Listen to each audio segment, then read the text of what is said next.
Hey guys, welcome back to the channel, and hello if you're new, welcome. I'm Suzanne with Arvibel. Since it is now back to school season, I wanted to make a video for those of you going to college about how you can save money in college while the college system simultaneously tries to squeeze every penny out of you. If you're interested in seeing more videos on money, personal finance, investing, those types of things, remember to subscribe to the channel.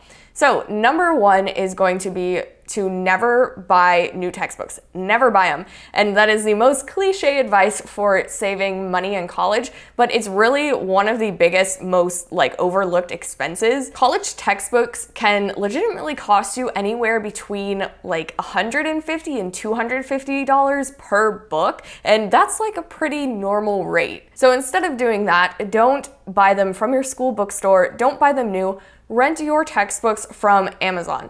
A lot of people don't know that the prices on Amazon textbook rentals actually change slightly depending on the season. So if you can, look up your syllabi ahead of time and rent your textbooks either in the middle of the summer or at the end of a term. I legitimately never paid more than $25. I think one time I got a textbook for $12. I rented like an art history textbook or something for $12. And then as it got closer to the school season, the price went up on it. But you do want to make sure when you are renting your textbooks that the rental period goes through like when you need it. So you don't want to rent it too early and have to return it like a month later before school even starts. Now, you may find that there is one exception to this, one lovely exception, and that is if your professor has written a textbook or helped write a textbook, then most of the time you won't be able to find their textbook on Amazon, and that will be a textbook that you're required to buy and that you'll actually use because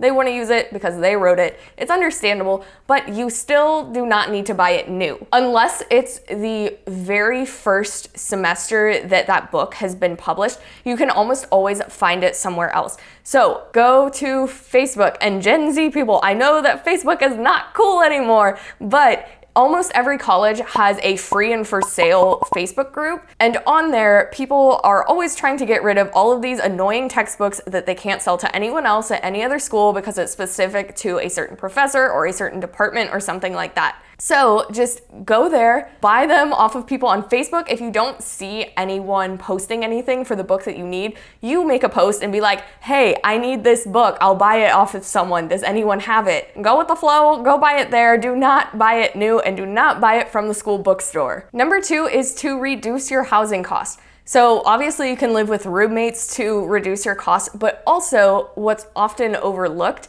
is that sometimes living off campus is a lot cheaper than living in the on-campus dorms. And you may not be able to do this if you're required to live in the dorms, but if you're not required to live in the dorms, definitely look into it. If you're in an area where the apartments are pretty competitive and you're in a situation where you know that you aren't going to be there over a summer, or you know that you're going to be like abroad for a semester, you may be able to negotiate with an apartment complex or with a landlord to only do like a 6-month lease or a 9-month lease instead of the full 12 months. So that can save you money too. If you've never rented an apartment before or a house before, go and check out our video on the tips that you need to know before you rent your first apartment. That was the first video, so sorry, but hopefully it's helpful anyways. The third way to save money is to downgrade your phone plan. And for a lot of people, I know that asking to give up phone data is like asking them to give up their firstborn child, but if you can give up a little bit of data on your phone plan, that can help save you a little bit of money. For most of college, I was on a phone plan that had 500 megabytes of data, not gigabytes, megabytes.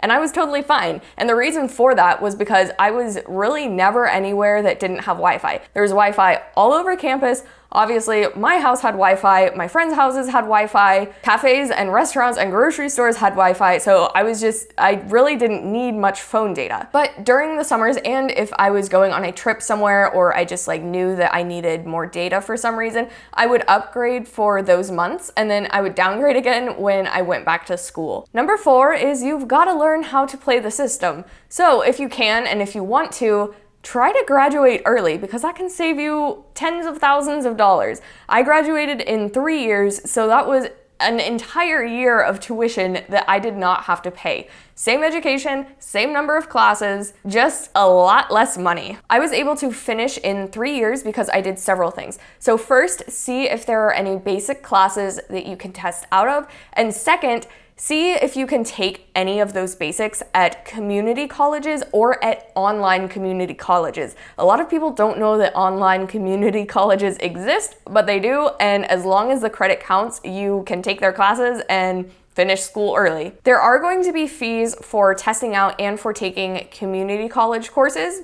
but it's probably a lot less than your regular tuition. However, at least if you are in Texas, you can take full advantage of the classes that are offered to you at your college. So the last time that I checked, it was still the same.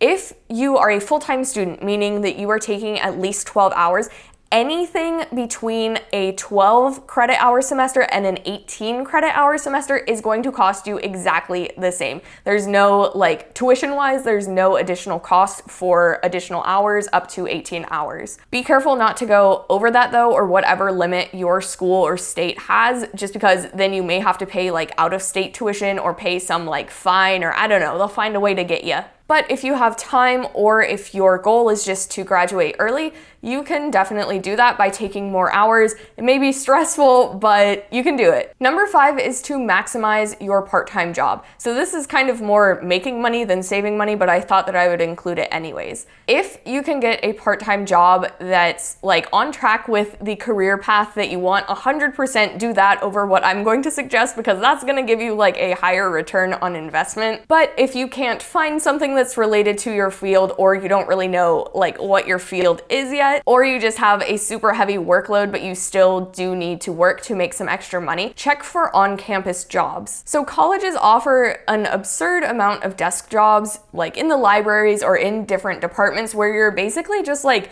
monitoring the room and you answer questions if someone asks you. But I had a lot of friends in college that did work in some of the libraries, and they basically got paid to like sit there and do their homework and just like answer questions or like help someone look something up if someone came up to the desk. Also check for research opportunities. If your college does offer some sort of research program, a lot of times how those are structured is that there's a class portion, so you receive class credit for like your in-class portion, and then they'll also have you work on the side and you get paid for that as if it's a part-time job.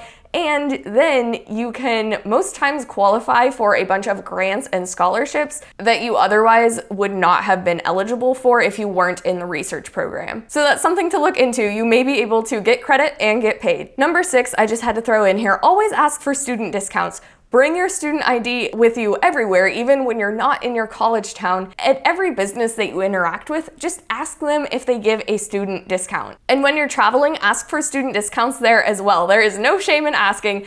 If people know that you're a student, they know that you don't have money and they want to help you out. Number 7 is to start budgeting. So you don't have to start out super intense with budgeting, but it's a good idea to start at least like tracking your expenses and knowing like kind of how your money is being distributed among the different things that you do. What I would recommend for this is mint.com. So I'm not affiliated with them in any way. They're just a very good website that's been around for a long time and can help you kind of like break down how you're spending, how you're saving. So how it works is you connect your credit cards, your bank accounts, etc., and it makes you a nice little pie chart. And you know I love my pie charts. Mint.com also has a budgeting tool on their website. So if you're gonna sign up for it to track your expenses, you might as well use it to track your budget. Number 8 is kind of sad, and that is to start paying off your student loans now. So I know that paying off student loans is like the last thing that you want to think about while you're still in school,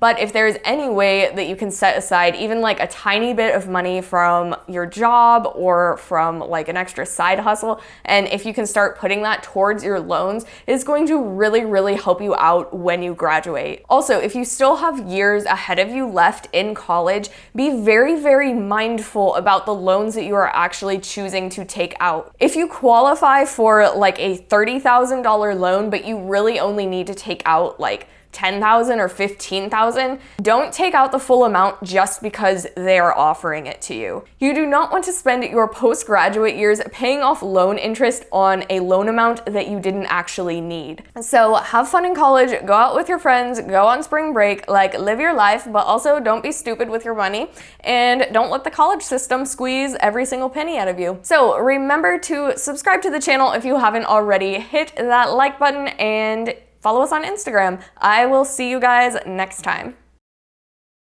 There was campus all over Wi-Fi. I obviously had Wi-Fi.